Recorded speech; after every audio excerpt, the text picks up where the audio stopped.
Hi, this is Chuck van Zyl, and I host Stars End on WXPN and public radio station in Philadelphia.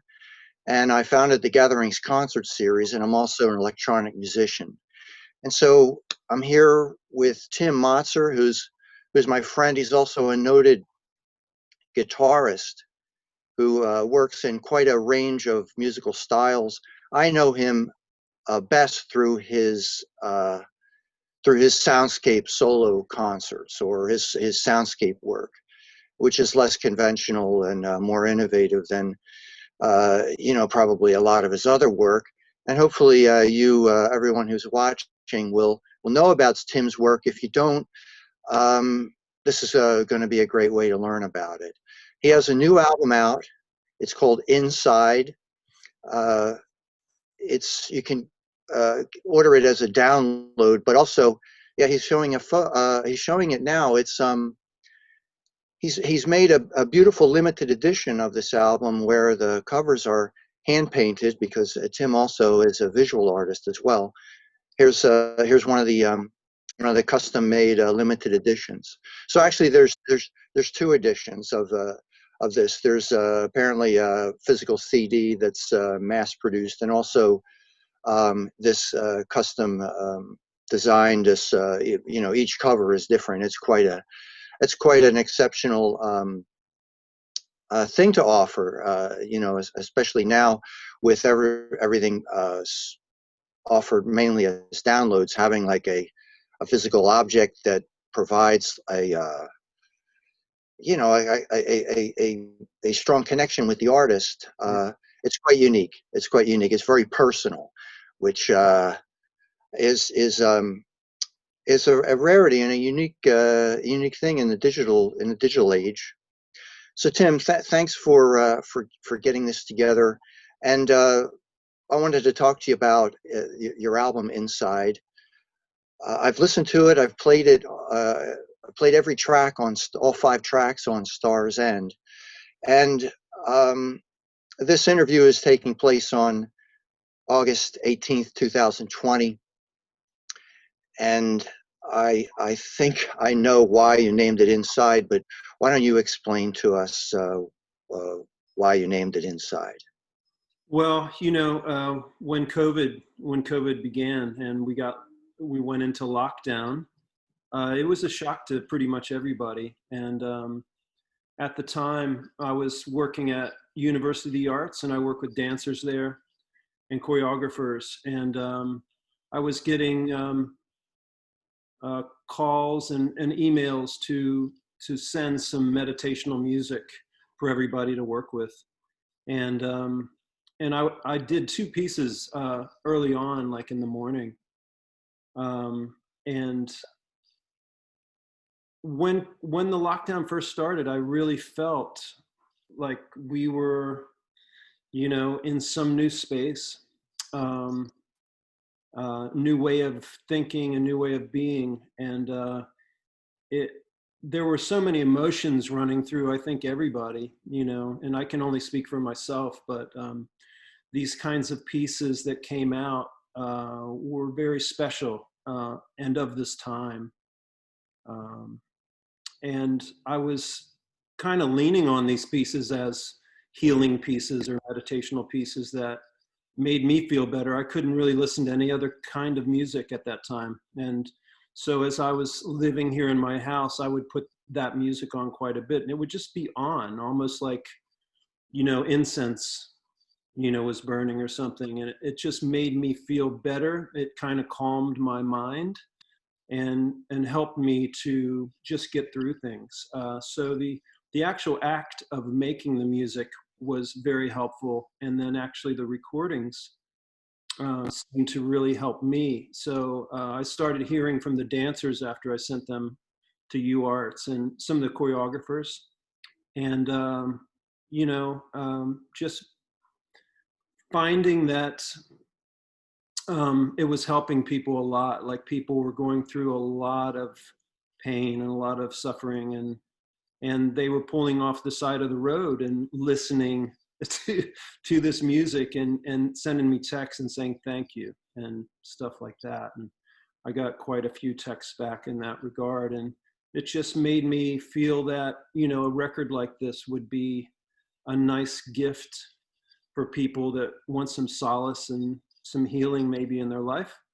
But I think it started with me that I needed to go through that process basically, you know, and it was helpful to me just to be inside of that music. And it continues to be that way. And the fact that it's helping other people really makes me feel good. And I think that's what we're supposed to be doing anyway as musicians, you know. So that's kind of just uh, a big part of it. We're stuck inside, and the music is something to live inside of. That's very insightful. Thanks. I was thinking about the title inside, where you know most people are stuck inside. They're somewhere, Yeah. uh, as opposed to before, before or during the you know previous to this quarantine and this pandemic. But I'm glad you mentioned that this music is like is for the space inside your head as well. I don't know. I guess I'm glad you put a fine point on that. I don't know if that was completely obvious to me before.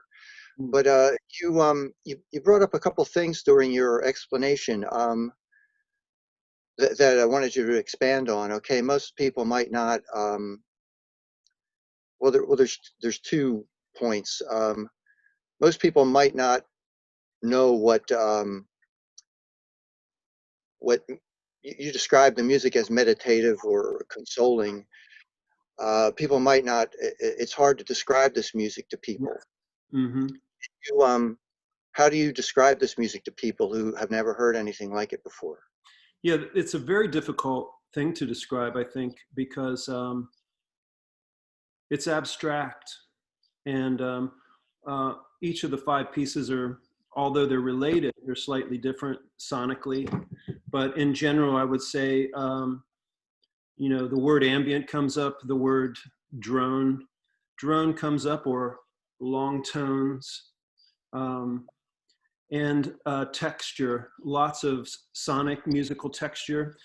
Basically, I'm playing guitar on everything. The guitar is running through a myriad of effect devices, and you know, everything from fuzz tones to reverbs and delays and glitch pedals and all kinds of things like that, and looping pedals. So basically what I'm doing is, it's kind of like with painting, putting layers of paint together, and just kind of exploring that. And it's an improvisation, you know, it's very much as it's happening, you're very active in the music as it's slowly unrolling and unfolding.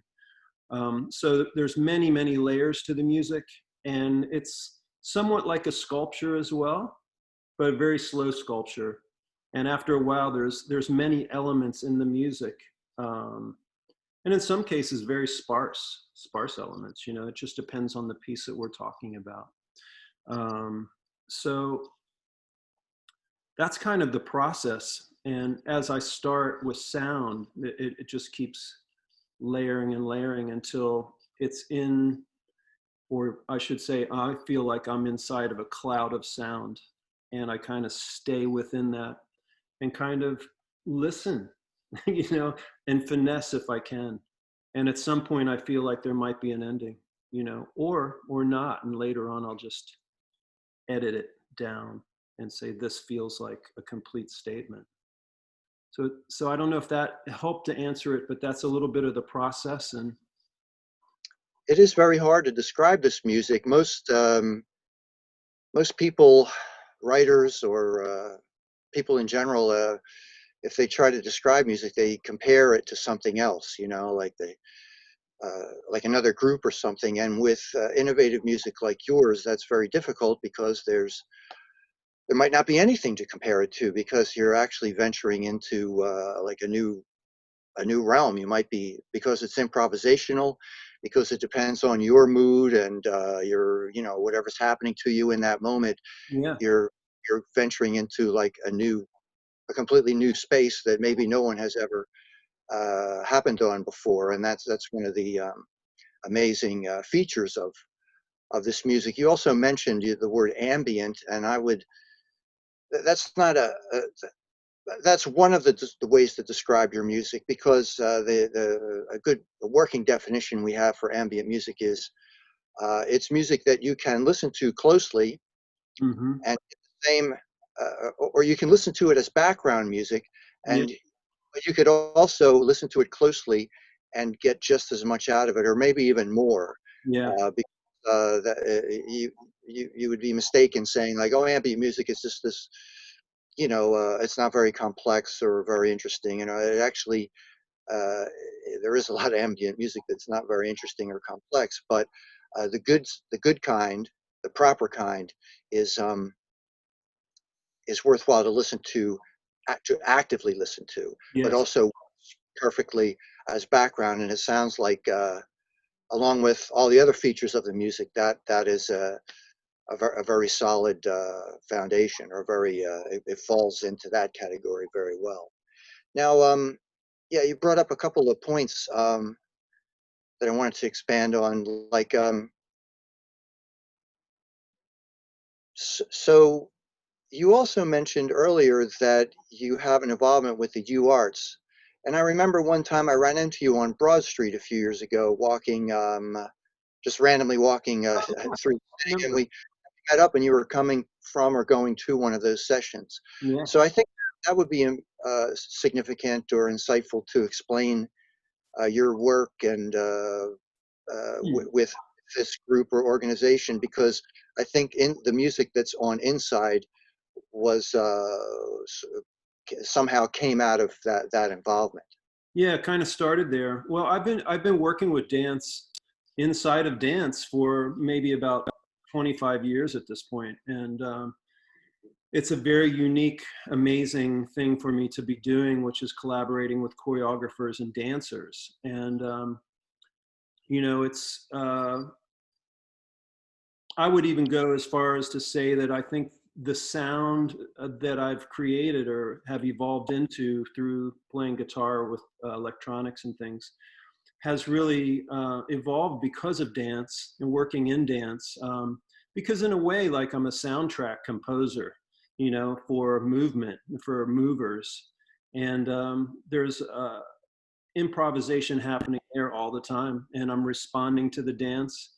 They're responding to the music, so it's this complete circle that's happening. That's really, really fulfilling as a musician, because I really respond to visual things, and I love to paint. I love cinema. I like motion, and I like responding to those kinds of things. So, in a sense, like dance might be one of the most dance and music together, one of the most incredible art forms to be involved in. Because it's right in the moment, and it's happening at that time, and it's not like you're scoring to a film in that way, because it's reacting back. The dancers are reacting back. So I think, as a result of working with dance, I had to uh, find new language to make sounds for the dancers, and to the point where I play an electric acoustic guitar. So quite often you'll find me playing percussion or putting clips on the strings and creating gamelan sounds or thumb piano type sounds, using bows. And a lot of this isn't new, but it's just stuff that came into my playing because it needed to give the dancers uh, more interesting sounds to react to. And also, when I would see them do some kind of a movement, how am I going to play that? And a bow would help, for instance, or an electronic bow, and different kinds of sounds. So the guitar now, to me, the acoustic guitar almost represents a controller. It's a guitar, but it's just a way of creating sound now. I still know how to play the guitar as a formal instrument, but I try and have probably gone outside of the boundaries in general. Yeah, the guitar, I can definitely see you using the guitar as a sound source, Yeah. because when you show up at a concert, you have an array of pedals, and it's not too extravagant. I don't think you have just what you need to accomplish Yeah. the sound. But you mentioned working with the live dancers. It seems a wonderful experience to have where they're feeding off of their actions, or their performance is feeding off of what you're doing, and then you are feeding off of watching them. And I think that's quite a rare. I don't know of any other music. I don't know if I know any other musicians who are working in such a way. I guess it is kind of like the old time silent movies where they had somebody playing the piano or the organ in a big Yeah. theater. That's that's the first comparison that comes to mind. But now you brought something up there that makes me want to know that you were making this music for the album Inside, the 5 tracks. I assume you were making them alone in your home studio, Yes. which is much different than being in front of people, or in some other space. It's much different than the experience of working with these dancers that you were just describing. But Yeah. music was apparently the music was for this group, or for some people in the group. So um, explain what was going through your mind when you sat down to make this music, and why you were making this music. I guess it was a combination of you knowing what these individuals or what this group needed, constantly informed by political events and world events. Yeah, well, there were two pieces on the record that were specific to the dancers, and that was the first piece, Deliberation, and the fourth piece, Transformation. And when those pieces were recorded early morning on the same day, the thing that was going through my head at the time was that I was in isolation. I was isolated from being able to be in the room with 25 dancers or 8 dancers or what have you, and to be able to play that kind of music and see them move and react to their movement and keep sculpting the music. And so it's a gigantic feedback loop in a way. It's really beautiful. But I was imagining everybody being in isolation, and I just know, like, the dancers were in their dorms or their apartments, or maybe at their parents' house or something. And the dancers are used to working together. It's like, um, it's a very sad thing when a dancer can't dance with another dancer. So I was kind of imagining that, and imagining it through my own eyes of being isolated in my own house. So it was kind of a bittersweet sadness, but trying to take this energy and transform it into something beautiful that could hopefully make people feel better, and maybe they could do meditations to it. So that was the impetus for it, really. Yeah. Well, having listened to the album, all the tracks on the album, and knowing what your other music, what some of your other music sounds like, some of your other soundscape music sound is like. Yeah. Uh, I I felt that this music was different than your previous work. I guess every time you set out to do a concert, it's different, or every time you set out to make music, it's you come up with something slightly different.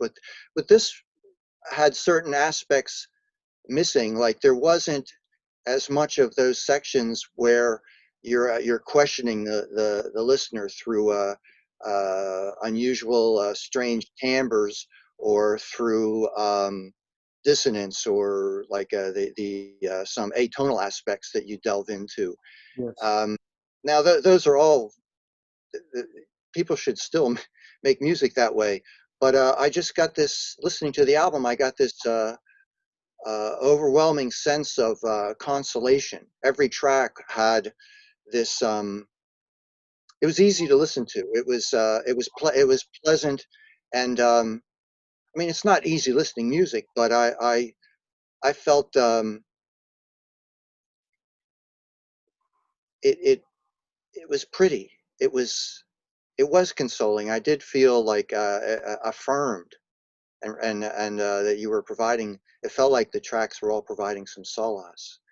So I appreciate that. You reminded me that uh, earlier this, several weeks ago, Robert Rich released an album called "Offering to the Morning Fog," and in his liner notes, he said he was already working on a very challenging, deep, album that was full of questions and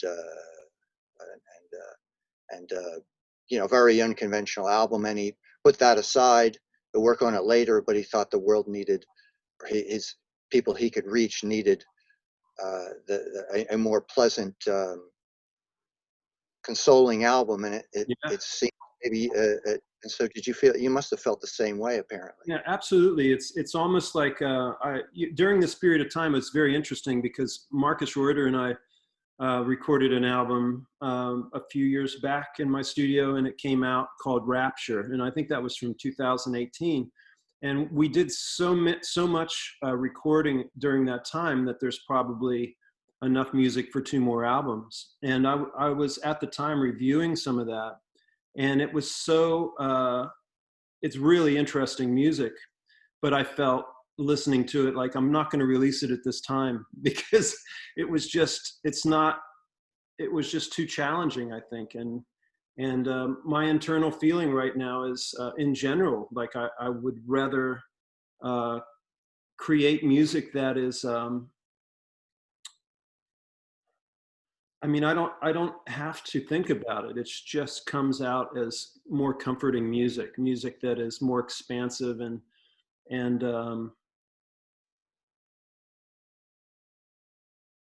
quiet is not the word, but it's just something like, even if I just pick up my classical guitar and play on the couch, I'm not trying to play lots of notes or anything like that. I'm just playing chords and little melodies and little abstract lines and stuff like that. And it just makes me feel better. I can just do that for a minute sometimes and be like, oh, I needed to do that, And I think that transfers to people. And I think there's just, we don't really want to tap into the news or the internet too much right now, because everybody that does that, it's just a whirlwind of stuff to deal with. And it's a challenge to our psyche. So I think everybody needs a place to go, like a little cocoon of sound, or look at some beautiful paintings, or watch an ambient movie or something, just where doesn't even have to be a lot of dialogue, just something beautiful to look at and just to escape, just to get your mind away from all these other things. It's kind of like if it could be an audio version of walking through the woods or something, getting back to nature, or bending down and looking at some flowers really close up and just like marveling in nature. I think that really helps clear the mind of all this insanity that is all around us. So that's part of it, I think. Oh yeah, I'm totally with you on that. That's the whole concept of Star's End. That's why the radio program. That's why I've not gotten tired or moved on after 40 years of hosting the show. Really affirming experience, and certain people, certainly not the general public, but enough people are able to receive that and appreciate it. So it's a great fit. Inside the album is a great fit for Star's End. Mm. I have to comment about the track, the title track, Inside. I found that especially consoling and affirming. Is there anything you can tell me about how that track came about, or was that just one of the part of this whole process, and it shares the traits of the other pieces equally? Well, there were a lot of things going on at those first few weeks that we were in lockdown, and this feeling that, first of all, initially you didn't want to play at all. It was kind of, I think I just need to sleep or something, as a way, sleeping is a way of escaping maybe. And so when those choreographic pieces started, that started getting me going and making music. Um, the song Inside actually happened when I decided just spontaneously to do a live broadcast from my studio one night. It was a way of testing some video gear and things like that. And so I hooked up some lighting and stuff in the studio and plugged all my gear in and did a 1 hour improvisation. And Inside actually came from that improvisation, from that broadcast. It was the first 13 minutes. So that was the very beginning of the broadcast. And you know, I've done a few of those broadcasts since then. I record every single one, and some of those may be coming out. But when I listened back to that, I just thought that that first 13 or 14 minutes of that were really capturing a particular mood of this time for me, you know, and so that's where that came from. It's magical that the mood or the texture or the atmosphere that you produced during that time, and I really admire that track. All of them are all tracks are good. Are perfect for playing on Star's End and meet your musical intention too, which was to um, console or commune somehow with Yeah, people. I think I think this kind of instrumental music that we're interested in, um, it has many differences from more mainstream popular music, and one of them is that like if you go or if you listen to a popular song, no matter if it has words in it, the um, the songwriter, the musician, is kind of taking up space in your mind because you're listening to their words and there's a rhythm which you're locked into. And whereas this music that that falls into the category of ambient or soundscape music, like you're producing with the album Inside, it feels more like the listener is inside the musician's mind yeah, or inside this environment that it's kind of sensual yeah, and not that you can touch. Well, I guess you can. There's some touching going on because you wouldn't hear the music if it was not like pushing air molecules or pushing through the air to your ears. But that's kind of an abstract thought, I guess. But um, so I think you certainly have met your musical intent with Inside. It is reaching people and it's touching people, and of course people have to be open to the experience sure. and uh, I certainly hope as many people as possible will come in contact with this music because I think it's beneficial. I think it's a really good thing to have in the world. Speaking of the world, you're a professional musician, and so you've probably suffered more than well. Everybody's suffering in their own way, I guess, through the pandemic and the quarantine. Can you like I never I always was involved with music as a pursuit, not as a profession. And so, can you explain to me and those watching and listening what this has meant to you, and maybe that your experience would translate into the plight of other musicians? Yeah, well, you know, it's been wow, it's been a very thought-provoking time.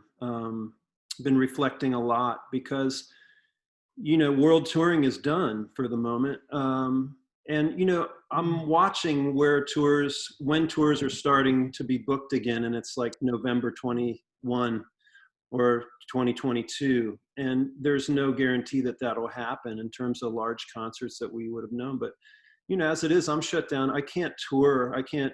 No one can go outside of the U.S. at this point. You know, so my heart goes out to all the musicians that are also the people that have been touring constantly their whole lives. Like they're gone constantly the whole year, and they've been shut down. The whole industry's been shut down.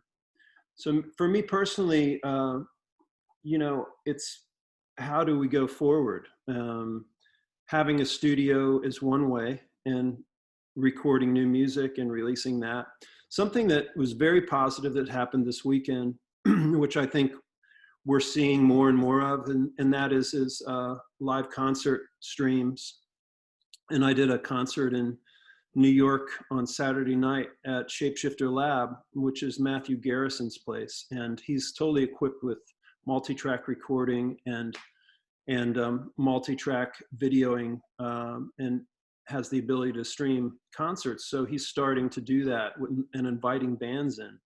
So I played with Percy Jones from Brand X, and Alex Skolnick, who's an incredible guitar player, and Kenny Grohowski, who's an amazing drummer who works with John Zorn and a whole host of other people. And we improvised 2 sets, and we wore masks, and we were socially distanced. There was no audience, and it just went out live stream, but it went out to the world, which was amazing. And we had a lot of people tune into that. And so that gave me a whole lot of hope, because there was a complete joy playing with the musicians. That was the first time I've done a gig in 5 months. And it was, all of us were feeling that power of music. The power of music transcends so much, and it's so good for the players and the listeners, you know. And this was cosmic music that we created. It was totally improvised, and it went through, you know, as a collection of the spirits of the 4 people playing, and it was just absolutely breathtaking at times. And so that gives me a lot of hope that there'll be more and more of that kind of stuff for the moment, for the time being. And I think we'll start seeing, you know, some socially distanced things out of doors. And, you know, as far as the university, for me, you know, it's going to be remote. It'll be teaching from maybe a room on campus, or teaching remotely from my studio. So there's those kinds of things. So it's kind of like rethinking of how we can help as musicians, or creatives maybe is a better word.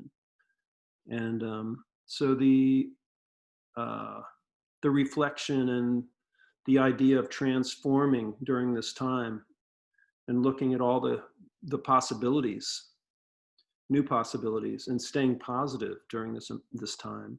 It's very important. So it's a lot of those kinds of things, but turning over lots of ideas, and the internet is still here, so that's really helpful.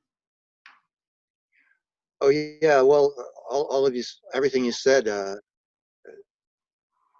really interesting, and I think this, I mean, this is a really negative thing that has happened to the world, but it does provide us with the opportunity to come up with something new. Yeah. So I'm really hopeful that after, once we're beyond this, that we'll appreciate our lives better. Maybe we'll be able to come up with some new ways and better ways to live. Yes. I think anytime there's a big challenge like this, whether it's from a just on a personal level, or from all the way up to a worldwide level like this, it offers us a chance to reevaluate ourselves. And Yeah. usually you come away from the experience with a deeper affirmation, a deeper Mm-hmm. drive to continue on, and maybe even you get a better understanding of who you are and why you're doing what you do. So let's talk some more about the album Inside. So there are 5 tracks. They're all, so they were all, am I correct? They're all done like live in real time. I mean, they might be edited or truncated, or what we're, let's talk about like how extensively you edited them, uh, or were they just like you were at a live concert somewhere? Yeah, I mean, they were all played live, improvised live, and layered live. So it's just, they're all performances. There's no overdubs or anything like that. Lament, which is the 3rd track, that was recorded in Ardmore at the Living Room, a concert that I did there, I think it was last year. And that was a particular piece that was in the middle of the concert that I just felt, you know, I heard it, I listened to it one night, and I'm like, wow, that feels like that should be a part of this collection. And the night that I played it, I kind of welled up. You know, I lost it kind of as I was playing it. It's just I almost wept on stage. So you know, I never forgot that, and I found the recording and went to that particular piece, and yeah, it still made me feel that way. So I added it in because there's just some kind of melancholy there that's really beautiful to me, you know, and I thought I would add that. And as for the last piece for Hal and John, during the early part of lockdown, you know, it just seemed like every day we were losing one of our musical heroes. And there for a while, it just seemed like every day there would be an incredible jazz musician passing, or, you know, a producer or an artist, or, you know, just people that we've grown up with in our lives, and they're just all dropping away.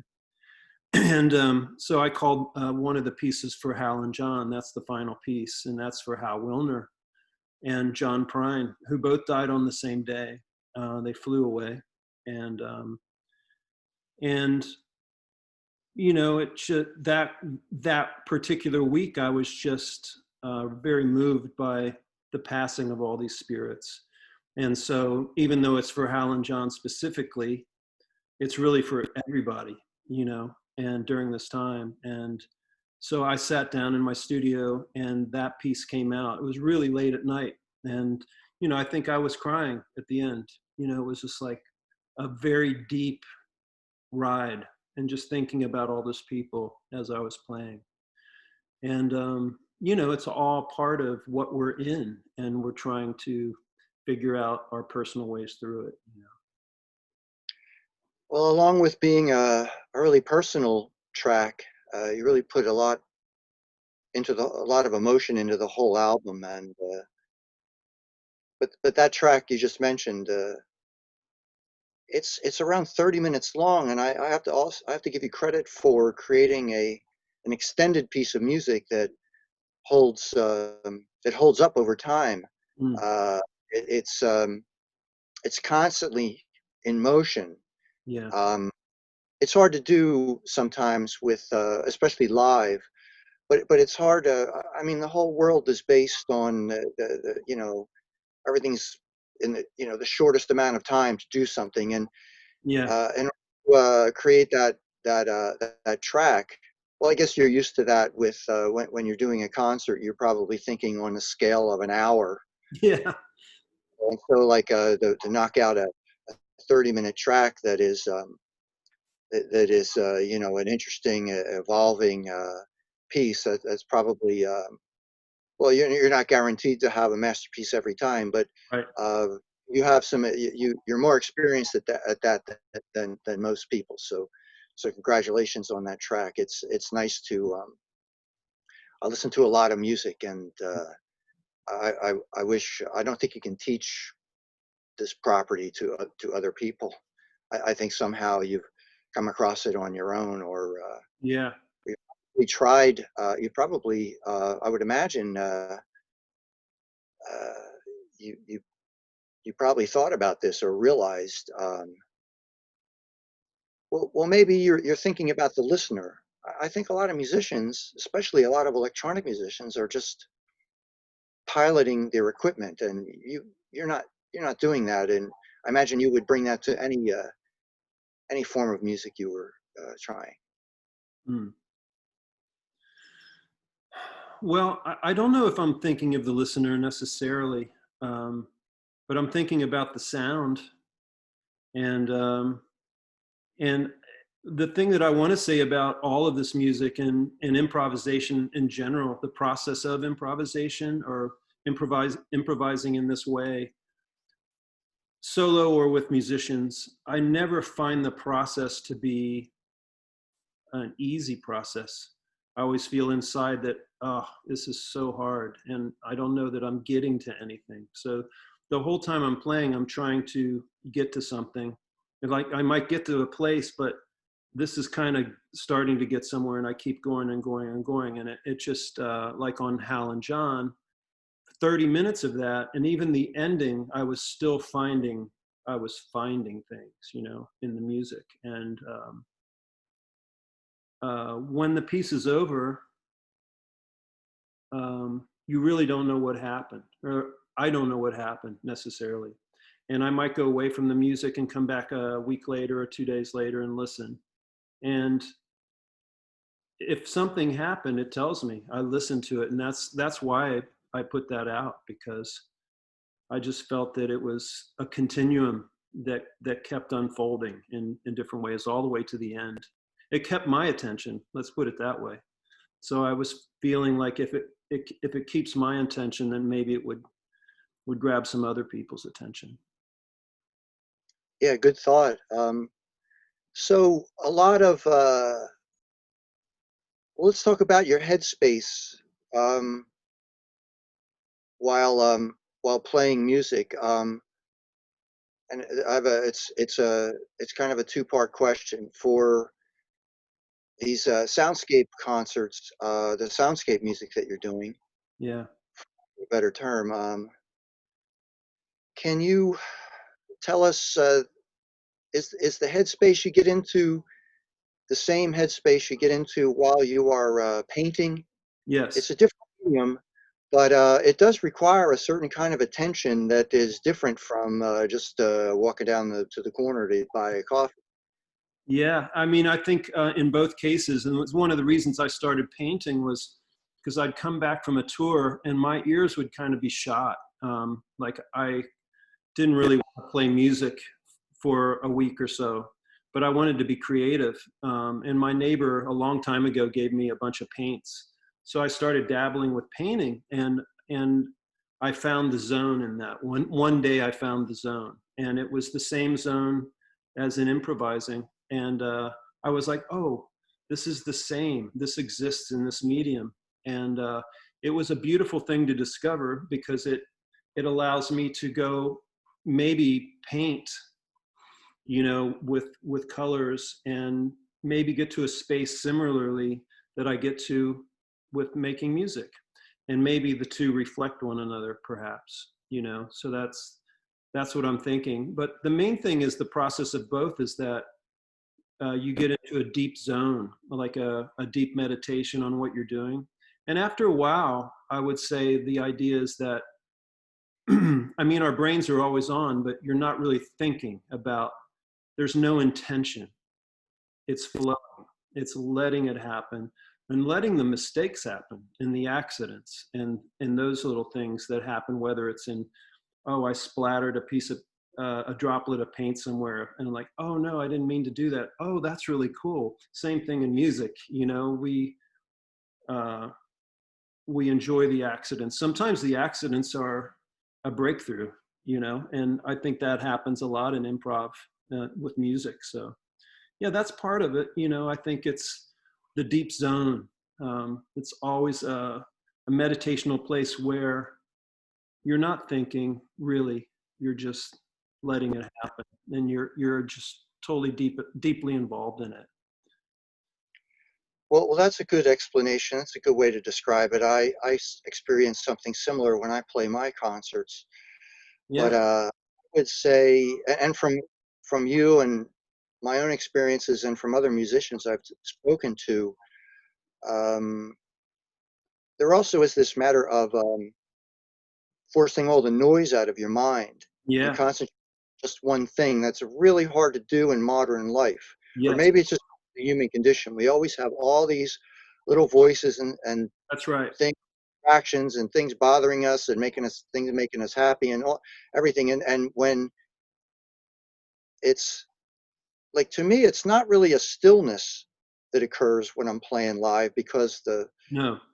the number of instruments that I have to maintain is just, I'm at like the limits of my capabilities. And Yeah. so um, I don't think that I appear that way when I'm playing a concert, but I certainly feel that way. It's hard to describe to someone who, or it's hard to get people to outside of improvising musicians to understand, especially.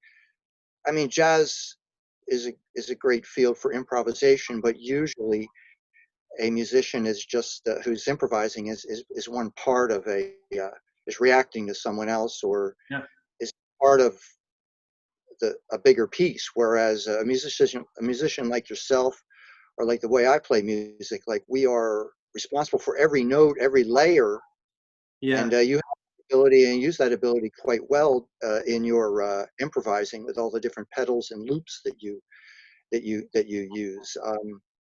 So, well, I guess it's a good time to move on to. I mean, there's going to be some people that are really tired of hearing all these profound insights, and they just want to know what guitar you use and what pedals you use. And so I don't want to get too obscure about that, but technology is a certain factor in Yeah. in in most modern music. Yes. I think it's overemphasized. I think technology amplifies humanity, which you certainly understand that and are using it that way. But Mm. uh, sometimes understanding how, well, certainly I think most times understanding how music is made is beneficial and more engaging to listeners, like whether they're watching Duke Ellington, a video of Duke Ellington or a rock band or something.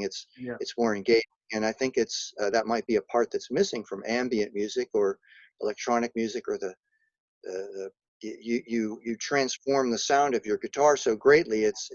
Probably many people might not even know it's a guitar. So would Yeah. you mind talking about the technology just a little bit about it? Well, to me, I'd want to go back in time to some of my influences, and probably some of your influences as well. And I would easily go back to Terry Riley as a major. I mean, there's many people. Stockhausen, with his tape experiments and essentially the first bits of sampling, and then you have Terry Riley with using his delays on his keyboards, and some of these records are just like the classics of all time, as you know. And then of course Brian Eno, who drew from those people as well, and that of course then influenced Robert Fripp with a series of Revox tape recorders. And so Frippertronics and Brian Eno's early works of ambient really were huge in my life. And as we go down and listen to all those records and what they were in, it's just there's a particular sonic character that was unlike any other music that I heard back in the 70s. you know.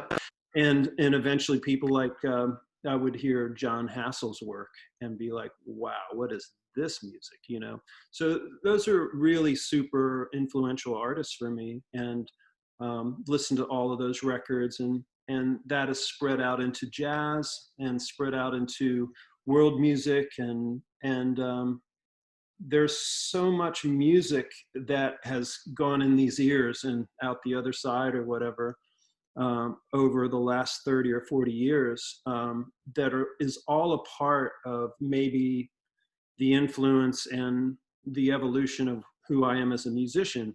All of that leading to how are these sounds made, and how do I do some of this stuff. So we're at a renaissance right now with technology, and that's not only just guitar pedals, but software for computers, and also all the analog synthesizers that are now have made a huge resurgence. So we're in just this amazing place to be as a musician. And so I look at all the pedals as creative tools, and we all find our way with them in our own personal way. So with my pedals, it's been many, many years of experimenting with certain pedals, and primarily for me is I have many different guitars, and but it's because of dance, it's kind of moved into acoustic electric guitar, because I can use the body as a drum and as a sound source, as we talked about earlier. And then the audio from that can go through a myriad of pedals, and I don't think it's important. I think it's not important what pedals you're using. That's an individual choice. And I know some musicians go, oh, he's using that pedal, I'm going to get that. And yeah, you can do that, but it's like I kind of found it on my own way. And I think it's important for everybody to experiment with stuff and find their own way, you know. But to summarize what I'm doing, it's like most people's pedal boards, in that there's a fuzz box on there, and there's a whammy pedal, which is an octave generating device, an intervallic device. And I use envelopes and, you know, loopers and things like this. And the loopers, I just see loopers as recorders, and they record your idea, a snippet of it, a very short period of time, or a very long loop that you can then continue to improvise on. And so I think that's a very key aspect. You know, much like you might be using a sequencer, you know, and working a sequencer as that's going on. I use a looper in the same regard. I don't have a sequencer yet for guitar, but that would be really cool. And you know, things like when you listen to old blues records, like Muddy Waters, 1960 record or something that was recorded at Chess, and you hear the atmosphere of those records, I totally understand now, like what like Jimmy Page from Led Zeppelin was going for. It wasn't just playing the notes. He was listening to those records and trying to get the atmosphere from them. So I think in the similar regard, I'm trying to create an atmosphere, as you are when you play. You know, I think it's a big part of this kind of music is atmospheric. And when we go back to Tangerine Dream or something like that, that's the stuff that really sucked us in, I think, you know. So I don't know if that totally answers the question, but No, that's that. You did an admirable job with that. It's hard to talk about these things, and I'm glad you just didn't go through a list of all the your favorite fuzz boxes or so. That would that's people can contact you directly with that. You spoke eloquently about the using technology, and also I was impressed with what you said about your record collection. You have I've been to your house a couple of times, and you have a really impressive record collection.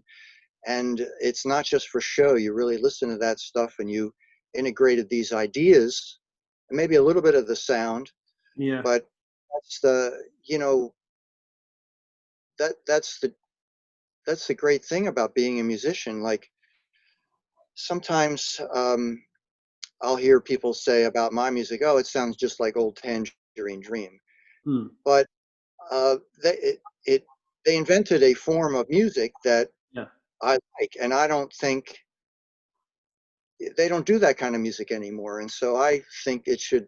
I want to do it. I want to make my expressions that way. And so yeah, when you were talking about listening to a wide range of music and not really copying the style of the person, but or the artist, just but incorporating the aesthetic or the emotion that you felt while listening to the album. yeah, So that's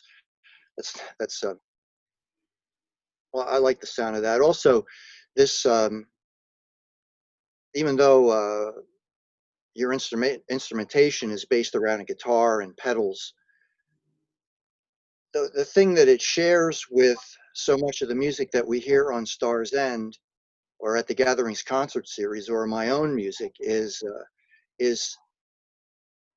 that yeah, it's about atmosphere, it's about texture, it's about improvisation, but the one thing that it all shares is a sense of scale.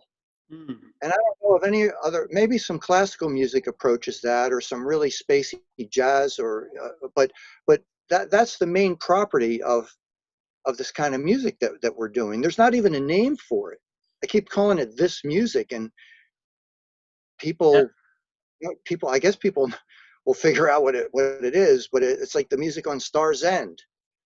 Um, It's kind of been captured under, but this is not right either, electronic music, but there's all kinds of electronic music now because we're talking about electronic dance music or whatever. But I agree that, well, I really feel that this music is orchestral or can be orchestral in nature. And that's why you could almost say that it's postmodern classical music in some cases, something like that. But you know, names are difficult, and you get hung up because there's so many subgenres of all this, almost to the degree of every artist that you play has their own language, but it all has a unifying thread um, that allows you to blend and paint with all these artists on your radio show. You know, it's really amazing. So yeah, what do you call this music? Soundscape. You know, I mean, that seems to be where it's been falling, and you know, some of my soundscapes that I've done over the years that you know, I might create an ambient sound world, but then I want to solo on top of that, almost like in a jazz way, and explore that way. And that's been a lot of fun. But sometimes then that gets a little bit too far, you know, or not too far, but it's just okay. This has become something else now. Here it was ambient a moment ago. Now it's over here. You know? So we keep exploring all these things, and like the music that I've heard that you've done, you know, if you feel that it comes out of Tangerine Dream, but I hear it as your music, and you are uh, evolving your language, and I've been hearing that over the years as well. You know, so it's wonderful. It's we're working with clay constantly. We're working with water, or we're working with fluids, or colors. You know, that's what we're really doing. I think it's a beautiful place to be. True. That true. Yeah, I think this kind of music has the potential to create great personal expressions, and that's why I got into it. I can hear that in your music too. So let's wind things down, okay? Sure. But we covered a lot of material, but there's one last thing I wanted to ask you and have you talk about. It's kind of a practical matter, but you're involved with a record label called 1K Recordings, Yes. and so, and you release your soundscape albums on this label, but also lots of other work. So can you talk about the label a little bit? And that's probably a different kind of personal expression for you as a Yeah. business. Well, 1K is actually kind of celebrating the 20th anniversary, and that's happening 2020. And I'm looking back right now and thinking, wow, I've been putting records out for 20 years, and not only solo albums but collaborative albums with my friends who are amazing musicians, and we've shared time and space together, and it's so amazing to look back and and and hear this music. A long time ago, like 20 years ago, I remember I was at a point where I have this music and I don't know what to do with it. I guess I need to shop it to New York City and some labels and Polytone Records and or Polydor Records or whoever. And it just really turned me off the whole music industry. And it's like, I don't think I'm the right guy to make music for the commercial world. I think I need to just make my own music and release it in small batches to people that want it. And so that's what I did. And now, of course, we're blessed with things like Bandcamp, where we can release a digital album or a physical edition, and people can get that music. And so that's really helped us musicians a lot. So that's what continues to help 1K move along, and it's slowly growing. You know, it's reaching more and more people. But as right now, I think there's 47 albums out, and I just released a 1K retrospective that I curated, and there's 20 songs on there. It's about almost 90 minutes of music, and it's a wide spectrum of music. There's soundscape stuff on there. There's progressive rock trios and quartets. There's duos. There's improvisations with opera singers from Toronto, and you know, jazz from jazz heads, and a myriad of really cool music from my point of view. And so I would recommend to any listeners, maybe that's a good place to start. If you want to check out some 1K recordings music, maybe get the retrospective. And right now I have that set up so it's free, and you can just download it. If you want to donate some dollars, I'd appreciate that too. So, but it's there, and it's a good way in to the label. Well, I think it's rare to find a label that covers. I know it's a personal expression of your music and your personality in some way, but it's rare to find a musician or a label that covers that breadth of the wide range of styles. Hmm. And it sounds like it's a real labor of love, and I congratulate you on it. Thanks, man. Why don't you give the website so that people who are watching this might check it out by hearing the URL. Well, there's a bunch of websites, but I think I would just recommend going to 1krecordings.bandcamp.com, because that's where the catalog itself is. So you can go through and hear stuff and download things and order CDs or whatever. And then I have my own website called timmotzer.com, which is just it's a breezy website. So it's not packed with information. You can get overviews and go to places and see some videos and listen to some things and read whatever you want about me or the projects I'm doing. And then the label website is 1krecordings.com, and that's been around for about 20 years. And it's so huge and massive, like trawling around inside of it would take you forever. So it's almost like a historical archive. And if there's many cracks in it now, as it attempts to continue to stay working and functioning. I keep calling my web guy, and he is, yeah, it's still working, Tim. I got it back up because it's been crashing a lot. So that's been funny. But yeah,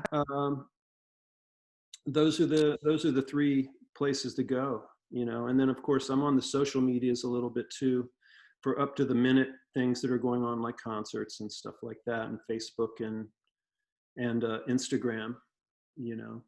One of the other things that I think I loved about just doing my own label is that I love photography like yourself, and I love painting, and I love graphic design, and I've always had a hand in that, and you know, I think that's if you're going to express the full thing, it's not just the music, but it's also how the package looks and the artwork that is used, and I have a particular team of people that I work with that help me with that, and it's just been really a fun experience all the way around to put it all together. Well, that's a wonderful experience or a feeling to conceive of something in your mind and then taking all these steps to see it realized in the world. And I'm sure you must be very satisfied you should be very satisfied with what you've done. It's really impressive. Thank you. And you can also hear Tim's music occasionally on Star's End, which airs on WXPN every Saturday night into Sunday morning from Yeah. 1 until 6 a.m. You might even hear him playing a concert in there, as he has in the past, but that'll be at some point in the future. You know, Tim, I have just one more question, and it might be able to relate it to music, but you are not, like, I've always lived in the Philadelphia area, but you are not. You're from Ohio, I think, and you somehow moved here to Philadelphia at some point, Yeah. and you stayed. And so, you know, being a native, I sometimes I'm interested. Well, I'm always interested to hear how people wound up here Yeah. and they stayed. So, can you briefly go through that, and then we'll say goodnight? Sure. Well, I was living in Dayton, Ohio, and I was in a college radio station, which I was the music director of. And that was one of my, that's probably why I fell in love with vinyl records and collections, is because I learned so much there by having access to this university college record library, this radio station, and having my own show, and like going back there and spending hours in the stacks, pulling records out, going, what is this? And playing it, and just having my mind blown every time I was there. And so that was such a huge thing. And at the time, I was actually dating a woman who was from Philadelphia or Pennsylvania area, and her brother lived in Philadelphia. So I got to know him, and we were both music chums, I guess you would say. And he invited me to move to Philly when I graduated. He said, "Why don't you come here and help me manage bands, because you know everything about music?" and I knew that I couldn't stay in Ohio. I knew that I mean, I think I had set my sights on New York City, and that would have been like around 85, 1985. So I headed to Philly and slept on his floor. And that's how it all began. That's what got me here. And I still remember the first couple weeks being in Philly of, wow, I'm living in South Philly. It was complete culture shock for me. And but I was going out every single night to South Street and Chestnut Cabaret and seeing all my favorite bands because they were playing here. But in Ohio, they would never play there. But in Philly, every single night, someone was playing somewhere. So that's what got me into the Philly scene. And that's how I met everybody, by going out to those shows. And that's what also kept me sane when I didn't know anybody at all except my friend, you know. So that's what got me here. And I never went to New York, and I'm really glad that I stayed in Philly. Yeah, I think there are opportunities here in Philadelphia, more opportunities in some ways than in like these major international cities. Um, and well, thanks for explaining that, or to relating that to us. And um, I'm very glad to know that you. Well, I'm very glad that you stayed and that you Yeah, saw the of this place, because there is a lot. There is a lot. yeah. There is a lot. This city And has like a lot. you, I mean, we both have spent a great deal of time in New York, regardless. But we just don't live there. And I think from spending the time and with friends up there and playing up there, that also made me feel like even more so that I was glad to be in Philly. Yeah, I recently overheard a comment, or read this somewhere, that one guy goes, "Hey, you know what the new hottest suburb is of New York City?" And the guy goes, "No, what?" He goes, "Philadelphia." yeah, So it's just an hour and a half ride up yeah, Turnpike, or an hour and a half train ride up. So you have all the, well, it's there are many reasons to live here, and yeah, you're just, and you are one of.